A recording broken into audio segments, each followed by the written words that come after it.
సమావేశానికి ఇచ్చేసినటువంటి క్రైస్తవ పెద్దలు కానీ, అదేవిధంగా రాజకీయంగా వివిధ హోదాల్లో పనిచేసినటువంటి ప్రతి ఒక్కరికి, అదేవిధంగా నా మీడియా మిత్రులకి అందరికీ పేరు పేరున నా ధన్యవాదాలు తెలియజేస్తూ, ముందుగా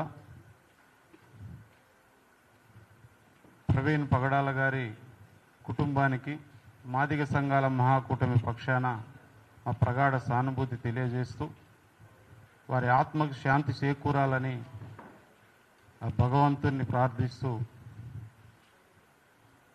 ముందుగా క్రైస్తవ సమాజాన్ని వారి మరణం ఐక్యం చేసిందనే సంబరాల కంటే కూడా మరో ప్రవీణ్ పగడాల మరణాన్ని చూడకుండా జరగాల్సినటువంటి పరిణామాలు, రిపోర్ట్స్ వస్తాయి, ప్రభుత్వాలు స్పందిస్తారు. వీటి కోసం అంటే కూడా ఇప్పుడు పెద్దలు బాబురావు గారు, మన ప్రేమ్ సాగర్, ఇట్లా మా పెద్దలు అంతా వీళ్ళంతా కూడా భవిష్యత్తు కార్యాచరణ, ఎందుకంటే 3 రోజులుగా యావత్ తెలుగు రాష్ట్రాలతో పాటు ఈ దేశంలో తన అభిమానులతో పాటు ప్రపంచంలో ఉన్నటువంటి అనేక రాష్ట్రాల్లో తన ఎంతో న్యాయ నిపుణత కలిగినటువంటి కావేటి శ్రీనివాసరావు గారు లాంటి వాళ్ళు స్పందించిన, ఎక్కడో చిన్న సంఘటన జరిగిందంటే ప్రభుత్వ అధినేతలు, పార్టీల అధినేతలు, ప్రజా సంఘాల అధినేతలు పోయి పరామర్శించిన సందర్భాలు మనం చూస్తున్నాం. ప్రవీణ్ పగడాల గారి యూట్యూబ్లో మీరు ఏది చూసినా తాను ఎక్కడ ఎవరి మనోభావాన్ని దెబ్బతినకుండా, ఏ మతాన్ని తాను క్రైస్తవుడని చెప్పుకున్నా, క్రిస్టియానిటీని కూడా అది మతము కాదు, నేను క్రీస్తు మార్గంలో తాను ఏదైతే బోధించిండో ఆ బోధనలు ఈ సమాజానికి మేలుకరంగా ఉండే విధంగా మాట్లాడుతున్నానని అనేక మందిని చైతన్యం చేస్తూ తన యొక్క స్పీచ్లు మనం డిబేట్లు చూసాం. అంత గొప్ప ఆధ్యాత్మికమైనటువంటి జీవితాన్ని ఈ యొక్క ప్రపంచానికి, ఈ తెలుగు రాష్ట్రాలకు అందించిన ఒక ప్రవీణ్ గారు లాంటి వాళ్ళు చనిపోతే దాన్ని మర్డర్ చేసిరా, తర్వాత అది యాక్సిడెంట్, అవన్నీ పక్కన పెడితే మానవత్వంతో ఈ ప్రభుత్వాలు స్పందించాల్సిన అవసరం చాలా ఉంది. కనీసం ఒక ముఖ్యమంత్రి కూడా ఆ కుటుంబం దగ్గరికి వచ్చే పరిస్థితి లేరా? మంత్రులు కూడా ఈరోజు హెలికాప్టర్లలో తిరుగుతురు కదా. కూతవేటు దూరంలో సికింద్రాబాద్కి తన శవం వస్తే కూడా ఒక పార్టీ అధినేత రాలేదు అక్కడికి. బాధ అనిపిస్తుంది. క్రైస్తవులు 2% ఎవరు అనుకుంటారు, అనధికారికంగా 20% ఉన్నారు. ఇజ్రాయెల్ ఇంకొక అతను ఏలియా అనే ఆయన ఎల్లయ్యగా ఉన్నాడు, యేసు అనే ఆయన వెంకయ్యగా ఉన్నాడు, అది మీకు తెలియదు. నిజంగా వీళ్ళని ప్రవీణ్ పగడాల గారు తాను హతసాక్షిగా వెళ్తూ దేవుణ్ణి ఎంతగానో మహిమపరుస్తూ, క్రైస్తవ సమాజం అంటే పిరికి పందలు గారు యేసుక్రీస్తు కూడా తన తల్లి సన్నిధిని అపవిత్రం చేస్తుంటే తాను ఎదిరించి మొత్తం అక్కడ ఆయన ఫైట్ చేసిన సీన్ ఉంటుంది, బైబిల్లో చూడండి. ఒక శంప కొడితే ఇంకో శంప చూపించమని యేసుక్రీస్తు గారు చెప్పిరంటారు. అపవాదిని ఎదిరించమని కూడా అదే యేసుక్రీస్తు చెప్పిండు. ఈ అపవాదులు ఎవరైతే ఈ విధమైనటువంటి చర్యలకు పాల్పడుతురో ఈ దేశంలో ఒక గొప్ప పౌరుడిగా రాముణ్ణి గౌరవిస్తాం, ఒక గొప్ప ఆ అన్నదమ్ములను ప్రేమించిన వ్యక్తిత్వం ఉన్న రాముడిగా గౌరవిస్తాం, తల్లిదండ్రులకు ఆదర్శవంతుడైన పురుషుడు ఆ కుమారుడిగా రాముణ్ణి గౌరవిస్తాం, ఒక సీతమ్మ కోసం పోరాడిన ఒక గొప్ప భర్తగా రాముణ్ణి గౌరవిస్తాం.